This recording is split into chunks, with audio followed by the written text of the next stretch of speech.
All right, this is Algebra 2. I'm on lesson 84, page 349, 348 and 49. We're going to work 319 and 27. So this is problem 3. It says when the compound was analyzed, its chemical formula was determined to be this.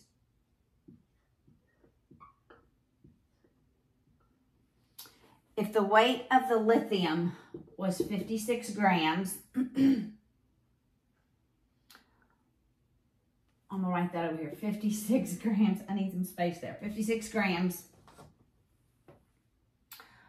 What percent of the weight was lithium? So we need lithium over total. All right. I was going to write a T there. All right, but we need to figure out one molecule. All right. So lithium weighs 7. That's given. 7 times 2 is 14.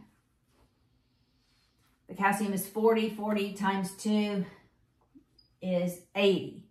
Oxygen is 16. I can't in my brain quickly do 16 times 7.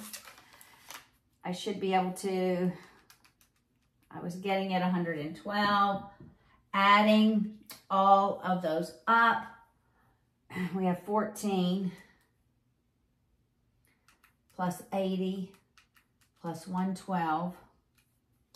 So it's 206, but I need to figure out the total here. If I could get a scale factor, which I think I can, yeah, 14 times 4, that's my scale factor, is 56. So if I multiply the total by 4, then I can get what the total is for this compound, 206 times 4. Another option would have been to do a proportion, but you have still gotten the 824, as long as you can see a scale factor. Now it wants to know what percent of the total is lithium. So look, what percent of the total was lithium? All right, so we're going to divide by 824. 824.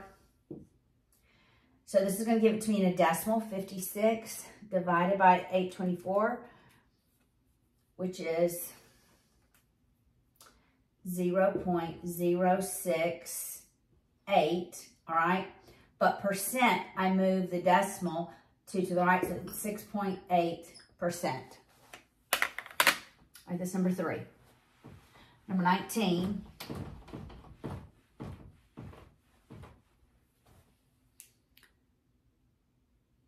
Number 19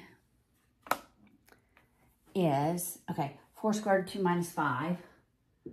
4 square root of 2 minus 5 over 3 square root of 2 plus 2. 3 square root of 2 plus 2.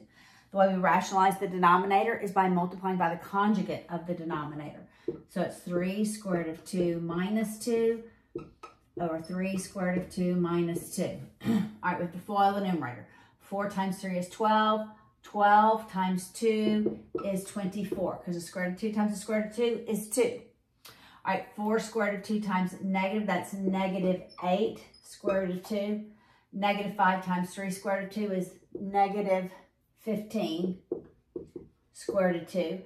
Negative 5 times negative 2 is positive 10. The denominator, because they're conjugates, you just multiply the first and the last.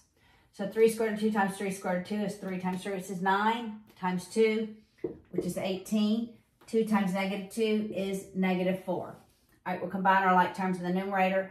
We have 34 minus, is that 23 square root of 2 over 14. All right, now we write each term in the numerator over that common denominator. So that's 34 14th minus 23 square root of 2 over 14. This one can be simplified. What is 34 over 14? It's 17 sevenths. So it'd be 17 sevenths minus 23 square root of 2 over 14. All right. Number 27.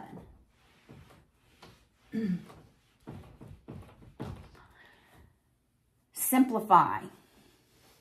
3 square root of 5 over square root of 3. I just separated that radical.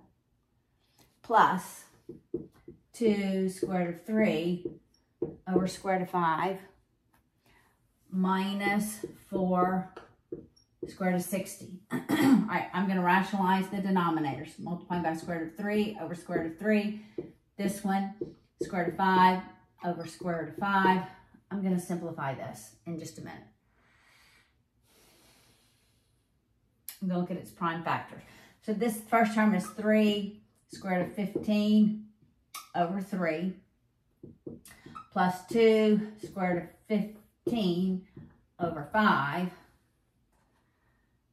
All right, I'm expecting 15 to be, so that's 15. There's 4 of them, right? Because it's 30 and 30, yes. So I'm going to pull the 4 out. It's a perfect square, and it becomes 2. 2 times 4 is 8. The 15 stays under. Now I'm going to go to a common denominator. I want my denominator to be 15. Because 3 and 5 are in the denominator. I get to 15 in the first term by multiplying by 5 over 5. Second term, 3 over 3. Last term, 15 over 15. Then I'll have all like terms, like radicals. So it's 15 square root of 15, 6 square root of 15. That's plus, this one's minus. 8 times 15. 8 times 15 is 120. 120 square root of 15. So I have 15 plus 6, which is 21 square root of 15 over 15 minus 120. I'm just going to do that in my calculator. And I end up with 99 square root of 15 over 15. Both of these terms are divisible by 3. I know that. So it's 33 square root of 15 over 5.